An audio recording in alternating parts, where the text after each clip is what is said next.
বাংলাদেশে আওয়ামী লীগের মৃত্যু হয়েছে আর ভারতের দিল্লিতে দাফন হয়েছে উল্লেখ করে বিএনপির স্থায়ী কমিটির সদস্য সাবেক প্রতিমন্ত্রী সালাউদ্দিন আহমেদ বলেছেন, পৃথিবীর নিকৃষ্টতম এবং জাতিসংঘ স্বীকৃত খুনির নাম শেখ হাসিনা।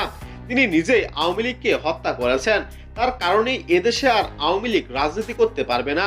দলটির রাজনীতির ইতিহাস একটি ঘৃণিত নাম। কক্সবাজার জেলা বিএনপি আয়োজিত এক সমাবেশে প্রধান অতিথির বক্তব্যে তিনি এসব কথা বলেন।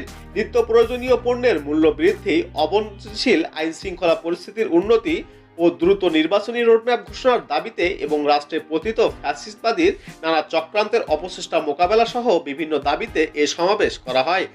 জেলা বিএনপি সভাপতি সাবেক হুইপ শাহজাহান চৌধুরীর সভাপতিত্বে এবং সাধারণ সম্পাদক অ্যাডভোকেট শামীমারা স্বপ্নার সঞ্চালনায় অনুষ্ঠিত বিশাল সমাবেশে বিএনপির সাংগঠনিক সম্পাদক মাহবুবুর রহমান শামীম, সহ সাংগঠনিক সম্পাদক ব্যারিস্টার মীর হেলাল উদ্দিন, হারুনুর রশিদ, কক্সবাজারের সাবেক এমপি লুৎফুজ্জামান কাজল, আলমগীর মোহাম্মদ মাহফুজ উল্লাহ, ফরিদ সিনিয়র নেতৃবৃন্দ বক্তব্য রাখেন।